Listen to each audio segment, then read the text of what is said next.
ঈসা আলাইহিস সালাম মায়ের কোলে কি জবাব দিছে?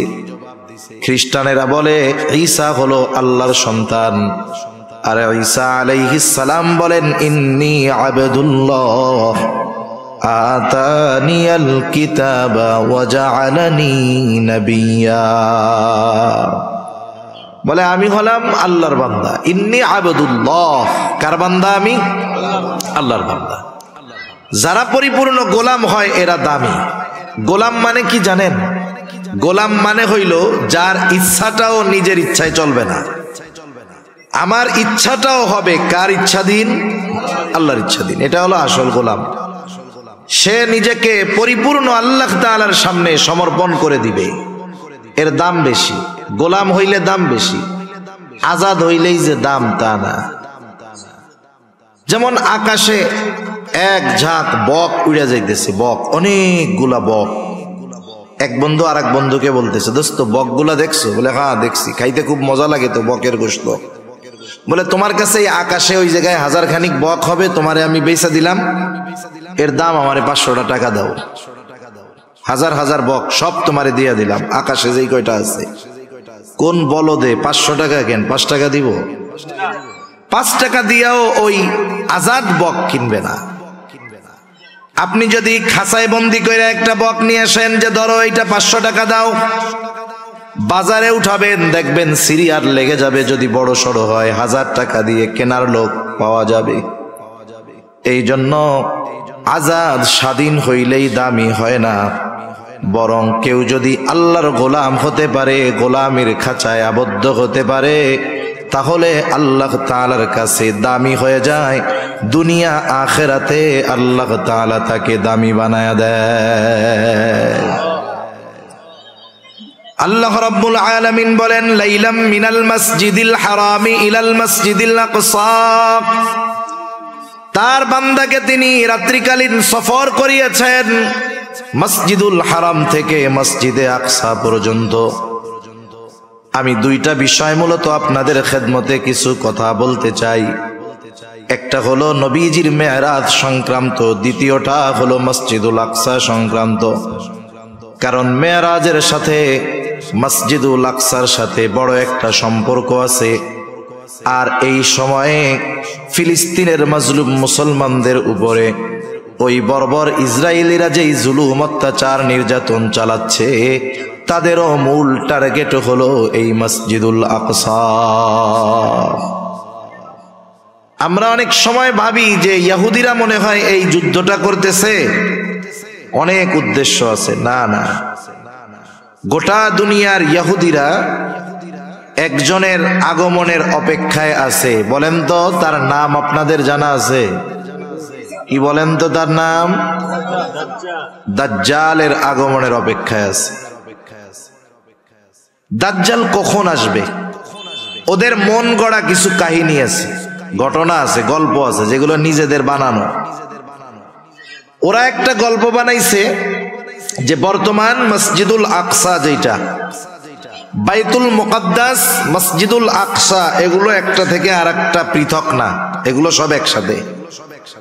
আপনারা যদি দেখে থাকেন দেখবেন মসজিদুল আকসা তথা বাইতুল মুকাদ্দাস 4 দিক দিয়ে দেওয়াল দিয়ে ঘেরা আছে। ওই পুরাটা জায়গা, ওর ভিতরে যতগুলো স্থাপনা আছে সব বাইতুল মুকাদ্দাস এর ভিতরে। যেটাকে আমরা মসজিদুল আকসা বলি চিনি নাম হিসাবে, ওইটাও বাইতুল মুকাদ্দাসের ভিতরে একটা জায়গা। এরপরে আমাদেরকে যেটা মসজিদুল আকসা হিসাবে দেখানো হয়, বিশাল সোনালী এক গম্বুজালা বড় স্থাপনা, এটা কিন্তু মূল মসজিদুল আকসা নয়। এটাকে বলা হয় ডোম অফ রক, কুব্বাতুস সাখরা। এটাকে বারবার আমাদের সামনে দেখানো হয়। অনেক মুসলমানের সন্তান মূল মসজিদ কোনটা ওইটা ওরা নিজেরাও জানে না, মূল স্থাপনা কোনটা। ওরা মনে করে ওইটাই মনে হয় মসজিদুল আকসা। না না, এটাকে বারবার আমাদের সামনে তুলে ধরার কারণ হলো মূলটা যেন আমরা ভুলে যাই। মূলটা কোথায় আছে দেখবেন ওই 4 দেয়ালের মধ্যেই, খেয়াল করলে এক কর্নারে এক পাশে ধূসর বর্ণের অ্যাশ কালারের একটা গম্বুজ দেখা যায়, একটা মসজিদ দেখা যায়। বিবর্ণ মনে হয় মসজিদটাকে, অথচ ওই মসজিদটা প্রত্যেকটা মুসলিম শাসক আসার পরে কোনো না কোনোভাবে ওই জায়গায় বরকতান তারা কাজ করছে স্বর্ণ দিয়ে। দ্বিতীয় বিশ্বযুদ্ধের সময়, বিশেষ করে দ্বিতীয় বিশ্বযুদ্ধের সময় ইংরেজরা, ব্রিটিশরা ওইগুলোকে, স্বর্ণগুলোকে স্থাপনার থেকে ছুটায়া ছুটায়া নিজেরা নিজেদের দেশে নিয়ে গেছে। ইহুদিরাও সুযোগে সুযোগে কিছু নিয়ে ওইটাকে একবারে বিদীর্ণ বানায় ফেলছে। ইহুদিদের একটা ভ্রান্ত বিশ্বাস হলো ওই মসজিদটা সুলাইমানি অবকাঠামোর উপরে নির্মিত নয়, মানে সুলাইমান আলাইহিস সালাম যেমনে বানাইছে এই মসজিদটা ওইরকম না, ওইটা পরে বানানো হয়েছে। এই জন্য ওরা কি চায়, ওই মূল মসজিদটাকে ভেঙে ফেলতে চায়, ভেঙে ওইখানে সুলাইমানি অবকাঠামোতে থার্ড টেম্পল, তৃতীয় উপাসনালয় ওরা বানাতে চায়। কেন? ওদের বিশ্বাস হলো ওইখানে যখন থার্ড টেম্পল, তৃতীয় মন্দির বা উপাসনালয় বানানো হবে তখনই দাজ্জালের আগমন ঘটবে। এটা ওদের একটা ভ্রান্ত বানোয়াট ভুয়া আকীদা বিশ্বাস। যেমনটা ঘটছে বাবরি মসজিদের সাথে। বাবরি মসজিদ 500 বছর ওইখানে মসজিদ ছিল, আজান হয়েছে, নামাজ হয়েছে, সব হয়েছে। হঠাৎ করে এই 20 শতাব্দীর মাঝামাঝি ইংরেজদের থেকে দেশ বিভক্ত হওয়ার পরে একজন গুজব উঠাইছে বাবরি মসজিদের নিচে নাকি রাম মন্দির ছিল, ওইখানে মুসলমানেরা মসজিদ বানাইছে। কি হইল? যেখানে 500 বছর নামাজ হইছে, মসজিদ হইছে, আগে কেউ কোনো কথা বলে নাই। যখন বানানো হইছে কেউ কোনো কথা বলে নাই। বলতে পারেন হুজুর মুসলিম শাসক বানিয়েছে, হিন্দুরা কথা বলতে কি সাহস পাবে? কেন পাবে না? যদি মুসলিমরা জালেম হতো, মুসলিম শাসকরা 800 বছর এই উপমহাদেশ মুসলমানেরা শাসন করেছে। মুসলিম শাসকরা যদি জালেম হতো, অত্যাচারী হতো, এই উপমহাদেশে 100 কোটি হিন্দু বসবাস করতে পারত না, সব নিশ্চিহ্ন করে দিত মুসলিম শাসকরা। অথচ ইতিহাসের পাতা খুললে দেখবেন সব সময় এই উপমহাদেশে হিন্দুদের সংখ্যা বেশি থেকেছে। এটা একটা বানোয়াট কথা। মূল কথা হলো ওরা কি চায়। উপমহাদেশে মোগল সাম্রাজ্যের প্রথম সম্রাট ছিলেন সম্রাট বাবর। ভালো একজন মানুষ ছিলেন উনি। মূলত যারা হিন্দুত্ববাদ প্রতিষ্ঠা করতে চায় ওরা গোটা ভারত থেকে, উপমহাদেশ থেকে মুসলমানদের স্থাপনা এবং মুসলমানদের নাম চিহ্ন এরা মুছে দিতে চায়। ঐতিহাসিক স্থাপনাগুলোর নাম পরিবর্তন করে ফেলতে চায়। আগ্রার তাজমহলের নাম পরিবর্তন করতে পারবে হয়তো, এরপরে দিল্লির কুতুব মিনারের নাম হয়তো পরিবর্তন করে ফেলতে পারবে, কিন্তু মসজিদের নাম তো আর রাম মসজিদ রাখতে পারবে না। পারবে? তাহলে বোঝা গেল এইটার নাম তো আর পরিবর্তন করা যাবে না। তাহলে এটাকে ভাঙতে হবে কেমনে? এখানে এক ধর্মীয় সিম্প্যাথির খেলা দেখাতে হবে। এই ধর্মীয় বিষয়টাকে কাজে লাগিয়ে ওরা ওখানে গুজব ছড়াইয়া দিল এর নিচে রাম মন্দির ছিল, মুসলমানরা জোর করে এই মসজিদ করেছে, সুতরাং এই মসজিদ রাখা যাবে না। এক সময় মসজিদ ভেঙে ফেললো, এই মামলা কোর্টে গেল, যা হবে তাই ম্যাচ ফিক্সিং করাইতো, কি হবে বলা বলে তো জানাই কথা। মুসলমানদের বিরুদ্ধে রায় দেওয়া হলো, মসজিদ ভেঙে 1 বছরের মধ্যে 1.5 বছরের মধ্যে বিশাল রাম মন্দির হয়ে গেছে। কয়েকদিন আগে উদ্বোধন হয়েছে, একথা জানেন আপনারা? গত মাস, এই মাসের 22 তারিখে উদ্বোধন হয়ে গেছে। তাহলে এই বাবরি মসজিদ ভাঙা হয়েছে কেন? পুরো একটা গুজব, মিথ্যা বিভ্রান্ত তথ্যের উপরে ভিত্তি করে। এই যে ইহুদিরা বলে যে এটা সুলাইমানি অবকাঠামো, মূল অবকাঠামো নয়, এটার ভেঙে আমরা ওই আগের মতো বানাবো। এটা বানাইলে কি হবে? ওদের বিশ্বাস এটা বানাতে পারলে দাজ্জালের আগমন ঘটবে। এখন যদি মসজিদ ভেঙে ফেলে তাহলে তো সমস্যা, মুসলিম উম্মাহ আরো বেশি ক্ষেপে উঠবে। এই জন্য প্রথম নজর সরিয়ে দিতে চায় আমাদের, আমরা যেন মনে করি ওই ডোম অফ রক এটাই হলো মূল মসজিদে আকসা, ওইটাকে আমরা ভুলে যাব। ধ্বংস কেমনে করবে? গ্রানাইট দিয়ে করবে? না না, তল দিয়ে সুড়ঙ্গ কেটে ওই স্থাপনার নিচে যখন গর্ত ফাঁকা হয়ে যাবে, এক সময় এমনেই মসজিদটা ডেবে যাবে, আর ওরা ওই জায়গায় ওদের সেই তথাকথিত থার্ড টেম্পল বানাবে। এটা হলো ইহুদিদের মূল টার্গেট। ফিলিস্তিনকে এমন ভাবে ওরা ঘিরে রাখছে, বহির্বিশ্বের কেউ এই কাজে বাধা দিতে পারবে না, কারণ যাওয়ার উপায় নাই। আপনার যত টাকা পয়সা থাক, আপনি মক্কা মদিনায় বারবার যাইতে পারবেন, কিন্তু মসজিদুল আকসায় একবার যাওয়া আপনার জন্য হাজার হাজার গুণ কঠিন হবে। এখন যাইতে পারে না কেউ, পূর্ণ নিয়ন্ত্রণ ইসরায়েলের কাছে।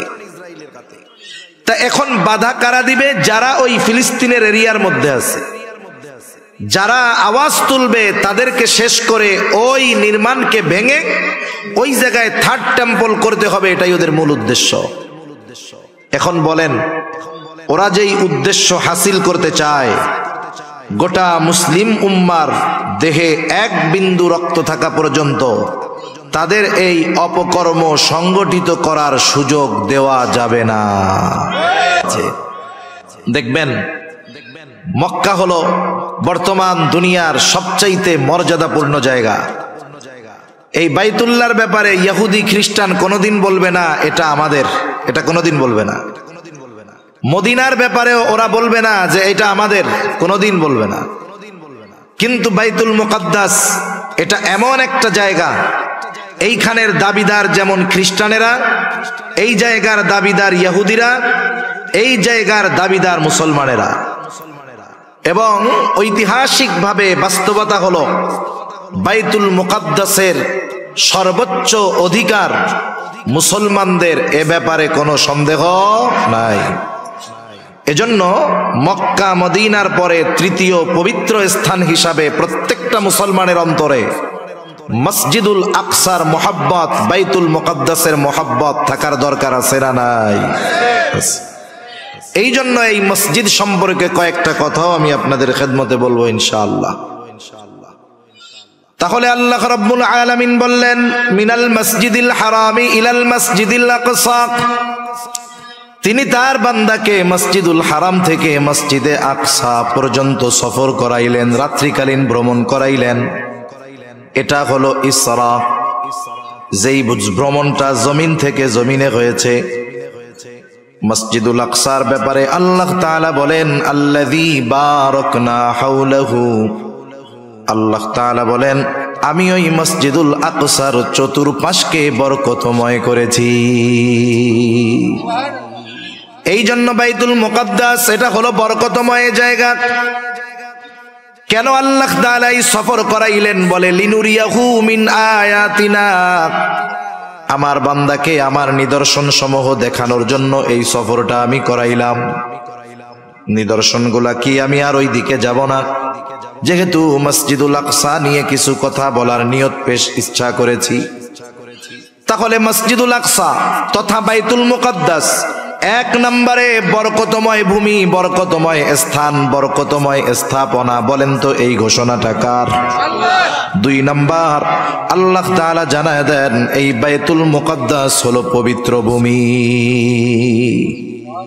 বাইতুল মুকাদ্দাসের ভিতরেই ওই মসজিদ। মূসা আলাইহিস সালাতু ওয়াস সালামকে যখন আল্লাহ তাআলা বললেন, পয়গম্বর মূসা আপনি বনি ইসরাইলদেরকে আদেশ করেন, ওই জেরুজালেমের কর্তৃত্ব আমি আল্লাহ ওদের হাতে ফিরাইয়া দিতে চাই। ওইখানে একদল শক্তিশালী মানুষ, জেরুজালেমের কর্তৃত্ব যাদের হাতে, আমালিকা গোত্র, ওরা যদিও অনেক শক্তিশালী, ও পয়গম্বর আপনি আপনার উম্মতদেরকে বলেন তারা যেন ওই শহরের মধ্যে ঢুকে যায়, প্রবেশ করে, সামনের দিকে ছুটতে থাকে। ওই শত্রুরা যতই শক্তিশালী হোক না কেন, যেহেতু আমি আল্লাহ ওই ভূমির কর্তৃত্ব, মালিকানা তাদেরকে দিয়ে দিয়েছি, আপনার উম্মত শুধু বাইতুল মুকাদ্দাসের মধ্যে ঢুকবে আর সামনের দিকে অগ্রসর হবে। শত্রু যত শক্তিশালী হোক না কেন, তাদের বিরুদ্ধে আমি আল্লাহ তাদেরকে বিজয় দান করব। এই জন্য মূসা আলাইহিস সালাম ঘোষণা করলেন, ওনার কওমকে, সম্প্রদায়কে বলতেছে, ইয়া কওমি দখুলুল আরদাল মুকদ্দাসাতাল্লাতী কাতাবাল্লাহু লাকুম ওয়ালা তারতাদ্দু আলা আদবারিকুম ফাতানকালিবু খাসিরিন। মূসা আলাইহিস সালাম বলেন, ও আমার সম্প্রদায়, তোমরা ওই পবিত্র ভূমির মধ্যে ঢুকে পড়ো, যেই ভূমির মালিকানা, যেই পবিত্র জমিনের মালিকানা আল্লাতী কাতাবাল্লাহু লাকুম, আল্লাহ তাআলা তোমাদের জন্য লিখে দিয়েছে। তোমরা শুধু ওই জমিনের মধ্যে, ওই শহরের মধ্যে ঢুকবা, সামনের দিকে অগ্রসর হবা, খবরদার পেছনের দিকে আসবা না। জয় তোমাদেরই হবে, তবে যদি পিছু হটো, ওয়ালা তারতাদ্দু আলা আদবারিকুম ফাতানকালিবু খাসিরিন, যদি পেছনের দিকে ফিরো, পিছু হটো, তাহলে ক্ষতিগ্রস্তদের অন্তর্ভুক্ত হয়ে যাইবা। আর যদি সামনের দিকে ছুটতে থাকো, ওই পবিত্র জমিনের মালিকানা তোমাদেরকে দিয়ে দিবে। আল্লাহ তাআলা কোরআনুল কারীমে জানায়া দিলেন, এই জমিনটা হলো পবিত্র জমিন, পবিত্র ভূমি। 3 নাম্বার, এই মসজিদের অন্যতম তথা বাইতুল মুকদ্দাসের অন্যতম বৈশিষ্ট্য হলো এটা মুসলমানদের প্রথম কিবলা। আব্দুল্লাহ ইবনে আব্বাস রাদিয়াল্লাহু তাআলা আনহু থেকে বর্ণিত, তিনি বলেন, কানা রাসূলুল্লাহ সাল্লাল্লাহু আলাইহি ওয়াসাল্লাম ইউসাল্লি ফি মক্কাতা নাহওয়া বাইতুল মুকদ্দাস ওয়াল কাবাতু বাইনা ইয়াদাই। নবীজি মক্কায় যখন নামাজ পড়তেন, বাইতুল মুকদ্দাসের দিকে ফিরে নামাজ পড়তেন, কাবা ওনার আর বাইতুল মুকদ্দাসের মধ্যে থাকতো। বাইতুল মুকদ্দাস মক্কা থেকে প্রায় 1500 কিলোমিটার উত্তরে। নবীজি যখন উত্তর দিকে ফিরতেন, সামনে কাবা থাকতো, এরপরে বাইতুল মুকদ্দাস থাকতো। তার মানে নবী দক্ষিণ দিকে দাঁড়িয়ে কাবাকে সামনে নিয়ে উত্তর দিকে মুখ করে দাঁড়াইতেন। বাদামা হাজারা ইলাল মাদিনাতি 16 শাহরা, নবীজি যখন মক্কা থেকে মদিনায় হিজরত করলেন, 16 থেকে 16 মাস নবীজি বাইতুল মুকদ্দাসের দিকে ফিরে নামাজ পড়ছেন। কারণ বাইতুল মুকদ্দাস উত্তর দিকে, মক্কা থেকে মদিনাও উত্তর দিকে। নবীজি মক্কায় থেকে যখন বাইতুল মুকদ্দাসের দিকে ফিরতেন, কাবাকে সামনে রাখতে পারতেন, কিন্তু মদিনা থেকে যখন বাইতুল মুকদ্দাসের দিকে ফিরে নামাজ পড়লেন, ওই সময় কাবা সামনে নয় বরং পেছনে পড়ে গেল। 16 মাস নবীজি নামাজ পড়ছে। কয় মাস? 16 মাস। নবীজি মদিনায় হিজরত করে যাওয়ার পরে, গরম পানিটা আছে না, একটু পানি দিয়েন, গলা ব্যথাচ্ছে। নবীজি মদিনায় হিজরত করে যাওয়ার পরে মদিনায় ইহুদিদের প্রভাব ছিল, প্রভাব শেষ। নবীজিও বুঝতে পারছে ইহুদিদের প্রভাব প্রতিপত্তি শেষ। নবীজির অন্তরে তো এমনিই আশা যে কাবা যদি মুসলমানদের জন্য কিবলা হইতো কতই না ভালো হইতো।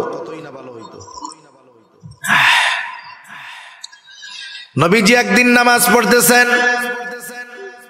নামাজের মধ্যে নবীজির ওই আশাটা অন্তরের মধ্যে অতিমাত্রায় জাগ্রত হলো। নামাজ পড়েন আর আকাশের দিকে নবীজি তাকান, মনের মধ্যে কি চায়, কোন আশা নিয়ে নবীজি আকাশের দিকে তাকায় বলেন তো? দুনিয়ার কেউ জানুক আর না জানুক, বুঝুক আর না বুঝুক, যিনি জানেন, যিনি বোঝেন তিনি কে? আল্লাহ রাব্বুল আলামিন বলেন, ক্বাদ নারা তাকাল্লুবা ওয়াজহিকা ফিস সামা। আপনি যে বারবার আকাশের দিকে তাকান, আল্লাহ তাআলা বলেন আমি তো সেইটা দেখি। কেন তাকান তাও আল্লাহ তাআলা জানেন। এই জন্য আল্লাহ রাব্বুল আলামিন বলেন, ফালানুওয়াল্লিয়ান্নাকা কিবলাতান তারদাহা। আল্লাহ রাব্বুল আলামিন বলেন, ফালানুওয়াল্লিয়ান্নাকা কিবলাতান তারদাহা, আমি আপনার কিবলাকে পরিবর্তন করে দিব আপনি যেই দিকটাতে চান ওই দিকে। নবীজি চান, আশা করেন যে আমার মুসলমানদের কিবলা হবে বাইতুল্লাহ।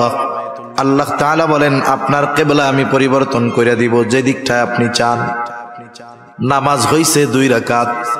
আল্লাহ তাআলা ফরমান পাঠায়া দিলেন, হাবিব দেরি করার প্রয়োজন নাই, আপনি এখনই ফিরে যান, চেহারাটা ঘুরায় ফেলেন।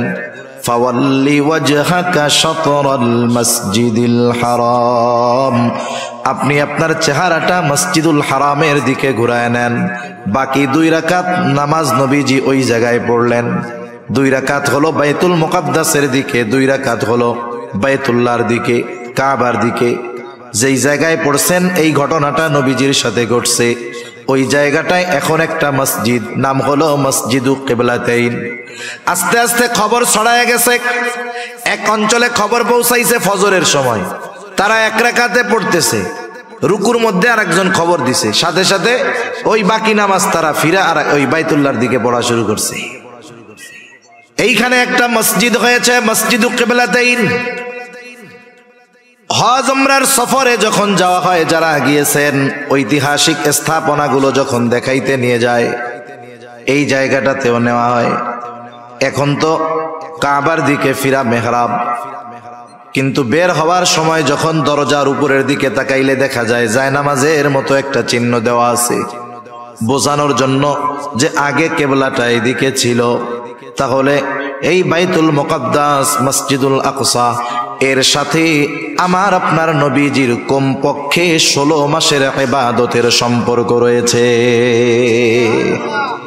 এটার সাথে আমাদের ইবাদতের সম্পর্ক।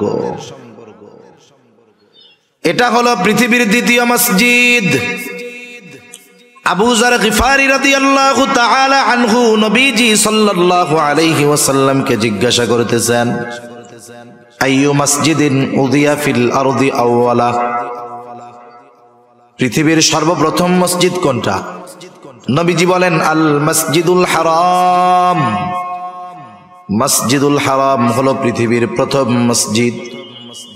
আল্লাহ তাআলাও বলেন, ইন্না আউওয়ালা বাইতিন মুদিআ লিন-নাস লাল্লাযী বিবাক্কাতা মুবারাকান ওয়া হুদাল লিল আলামিন। মানুষের জন্য এই পৃথিবীতে প্রথম ঘর যেটা বানানো হয়েছে মক্কায় অবস্থিত। 2টা বিষয় হতে পারে, মুফাসসিরিনে কেরাম বলেন, একটা হলো মানুষের ঘর হোক আর ইবাদতের ঘর হোক, এই ঘরই প্রথম ঘর, এর আগে কোনো ঘর দুনিয়াতে ছিল না। 2 নাম্বার হতে পারে মানুষের ঘর হয়তো আগেই হয়েছে, কিন্তু এটা দুনিয়ায় ইবাদতের প্রথম ঘর, প্রথম মসজিদ। তাহলে পৃথিবীর প্রথম মসজিদ হলো মসজিদুল হারাম। এরপরে তিনি প্রশ্ন করতেছেন, সুম্মা আইয়ুন, এরপরে কোনটা? নবীজি প্রশ্নের জবাবে বললেন, আল মসজিদুল আকসা, মসজিদুল আকসা। কাম কানা বাইনাহুমা, এই 2টার মাঝে ব্যবধান কত বছরের? নবীজি বললেন, 40 সানা, এই 2টার মধ্যে ব্যবধান হলো 40 বছরের। 40 বছরের ব্যবধানে এই 2টা মসজিদ হইছে। এটা পৃথিবীর দ্বিতীয় মসজিদ। এই মসজিদের অন্যতম ফজিলত কি? পৃথিবীর 3টা মসজিদ ছাড়া পৃথিবীর অন্য কোন মসজিদ বরকত মনে করে সফর করে দেখতে যাওয়ার সুযোগ নাই। সেটা 60 গম্বুজ হোক আর 206 গম্বুজ হোক। আপনাদের বরিশালে একটা মসজিদ আছে, ওইটা হোক, যেটা হয় হোক, ফজিলত মনে করে এই 3 মসজিদ ছাড়া পৃথিবীর অন্য কোন মসজিদে যাওয়ার বৈধতা নাই। অনেক মানুষ এমন হয় 60 গম্বুজ মসজিদে গেছে ফজিলত মনে কইরা, জোহরের নামাজের সময় গিয়ে উপস্থিত হইছে, কিন্তু নামাজ কালাম কিছু পড়ে নাই, বাইরে দিয়া ঘুরছে আর বিড়ি টানছে। নামাজ কালাম শেষ, লোকজন বের হয়ে গেছে। এইবার অজু কইরা যায় 2 রাকাত নামাজ পড়ছে। একজন জিজ্ঞাসা করে, কিসের নামাজ পড়লি? এদিকে এসে পড়লে ফজিলত আছে, এই জন্য পড়ছি। এই ফজিলত মনে করে নামাজ পড়লে সওয়াব হবে না উল্টা গুনাহ হবে? কোন? পৃথিবীর কোন মসজিদ সফর করবে বরকত মনে করে এই 3 মসজিদ ছাড়া কোন মসজিদে করার সুযোগ নাই। বরং এই 3 মসজিদে সুযোগ হইলে যাওয়া জরুরি। মসজিদুল হারামে যাওয়া লাগেই, হজ ফরজ হইলে যাইতে হবে, ওইটা ফরজ। সেই জন্য মসজিদুল হারামে যাইতে হয়, মসজিদুল নববীতে যেতে হয়, মসজিদুল আকসায় গেলে ফজিলত আছে। কিন্তু আফসোসের ব্যাপার, এখন আর পূর্ণ নিয়ন্ত্রণ ইহুদিদের হাতে থাকার কারণে মুসলমান চাইলেই যাইতে পারে না। এই 3 মসজিদ হলো এই বরকতময় যে এই 2-3 মসজিদ দেখার উদ্দেশ্যে সফর শুরু করলেই সওয়াব হয়। শুধু তাই না, এই 3 মসজিদে গিয়ে যদি নামাজ পড়া যায়, নবীজি বলেন বাইতুল্লাহে নামাজ পড়লে তার 1 রাকাতের সওয়াব 1 লক্ষ গুণ বাড়ায়া দেওয়া হয়। মসজিদুন নববীতে পড়লে 1000 গুণ বাড়ায়া দেওয়া হয়। মসজিদুল আকসায় 1 রাকাত নামাজ পড়লে ওর সওয়াব 250 গুণ পর্যন্ত আল্লাহ তাআলা বাড়ায়া দেয়। 60 গম্বুজ মসজিদে যায় পড়লে এই সওয়াব পাওয়া যাবে? 1 গুণ 2 গুণ হবে? কেউ যদি মনে করে তাহলে তার আরো গুনাহ হবে। শাহজালালের মাজারে যায় পড়লে হবে মনে হয়? পৃথিবীর আর কোনো মসজিদ নাই। নবীজি আর এক হাদিসের মধ্যে বলেন, দাজ্জাল পৃথিবীর 4টা মসজিদে ঢুকতে পারবে না। দাজ্জালের আগমন হবে, গোটা দুনিয়া চড়ায় বেড়াবে, কিন্তু 4টা জায়গায় সে ঢুকতে পারবে না। 1 নাম্বার মসজিদুল হারাম, হারামের এরিয়া যত দূর ফিরিস্তারা দাঁড়ায় পাহারা দিবে, ওই এরিয়ার ভিতরে তারা ঢুকতে পারবে না। মসজিদুন নববী ওরও এরিয়া আছে, ওই এরিয়ার ভিতরে দাজ্জাল ঢুকতে পারবে না। মসজিদুল আকসা এই বাইতুল মুকাদ্দাসের ওই এরিয়ার ভিতরে দাজ্জাল ঢুকতে পারবে না। আর একটা মসজিদ আছে মসজিদুত তুর, ওই মসজিদুত তুরের মধ্যেও দাজ্জাল ঢুকতে পারবে না। এই মসজিদের অন্যতম আর একটা বৈশিষ্ট্য হলো পৃথিবীর একমাত্র মসজিদ যেই জায়গায় আল্লাহ রাব্বুল আলামিন পৃথিবীর শুরু থেকে নিয়ে একেবারে আমার আপনার নবী পর্যন্ত সব নবীকে আল্লাহ তাআলা একত্রিত করেছেন। দুনিয়ার আর কোনো মসজিদ নাই। এই ফজিলতটা যেই মসজিদের মধ্যে সংগঠিত হয়েছে, দুনিয়ার আর কোনো মসজিদ নাই। এই মসজিদুল আকসাই একমাত্র মসজিদ যেই জায়গায় আল্লাহ তাআলা সকল নবী রাসূলদেরকে দুনিয়ায় একত্রিত করেছে। আর কোথাও কোনো জায়গায় একত্রে সব নবীর পদাচারণা হয় নাই। যদিও এই জেরুজালেমে এখানে সবচাইতে বেশি নবীদের আগমন ঘটছে, সবচাইতে বেশি নবীদের কবর আছে ওই জায়গায়। বর্তমান দুনিয়ার সবচাইতে পুরাতন শহরের মধ্যে অন্যতম এই জেরুজালেম। এইটা যে কতবার ভাঙছে আর কতবার গড়ছে, অনেকবার।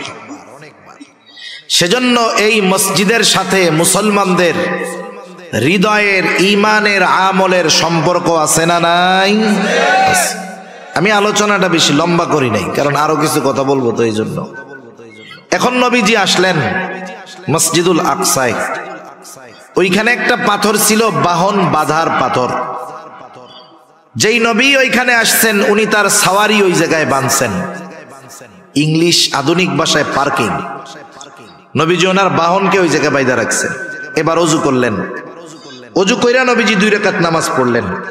ইবনে কাসির রাহমাতুল্লাহি আলাইহি এখানে ব্যাখ্যা করেন যে এই জায়গায় 2টা মত পাওয়া যায়। একটা হলো নবীজি মেরাজের সফর শুরু করার আগে সব নবীর উপস্থিতিতে ওই জায়গায় উনি ইমামতি করছেন, এরপরে সফর শুরু করছেন। তিনি বলেন, কিন্তু পরবর্তী আলোচনার দৃষ্টিভঙ্গিতে মনে হয় এটা হয় নাই। কিভাবে হইছে? সকল নবীর উপস্থিতিতে নবীজি ইমামতি করেছেন, এটা ফেরার সময়।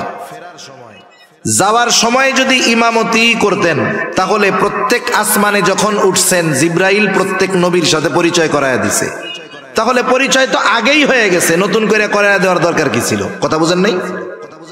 এজন্য উনি বলতেছেন যে নবীজি ওইখানে গিয়ে 2 রাকাত নামাজ পড়লেন, এরপরে সফর শুরু হবে, ঊর্ধ্ব আকাশে সফর, মেরাজের সফর। মেরাজ অর্থ সিঁড়ি। এখানে বিশেষ সিঁড়ির মাধ্যমে আল্লাহ তাআলা আমার আপনার নবীজিকে জিবরাইল আলাইহিস সালামের সাথে সফর শুরু করাইছেন। রাসূলুল্লাহ সাল্লাল্লাহু আলাইহি ওয়াসাল্লামকে নিয়ে জিবরাইল আলাইহিস সালাতু ওয়াস সালাম সফর শুরু করে দিলেন। মনে রাখবেন, কাফের মুশরিকেরা এই ধরনের ওয়াজ নসিহত শোনে, ওরাও শোনে, কিন্তু সমালোচনা করার জন্য, ভুল ধরার জন্য, মুসলমানদেরকে তিরস্কার করার জন্য শুনে। রাসূলুল্লাহ সাল্লাল্লাহু আলাইহি ওয়াসাল্লাম প্রথম আসমানের দরজার কাছে পৌঁছায় গেল। দরজায় আওয়াজ করলো জিবরিল। কে বলে আমি জিবরিল। সাথে কে বলে মুহাম্মাদুর রাসূলুল্লাহ সাল্লাল্লাহু আলাইহি ওয়াসাল্লাম। ওনাকে নিয়ে যাওয়ার অনুমতি দেওয়া হয়েছে। এইবার ফেরেশতারা নবীজিকে সালাম বিনিময় করলেন, অভিবাদন জানাইলেন। প্রথম আসমানে নবীজির সাথে দেখা হলো হযরত আদম আলাইহিস সালাতু ওয়াস সালামের।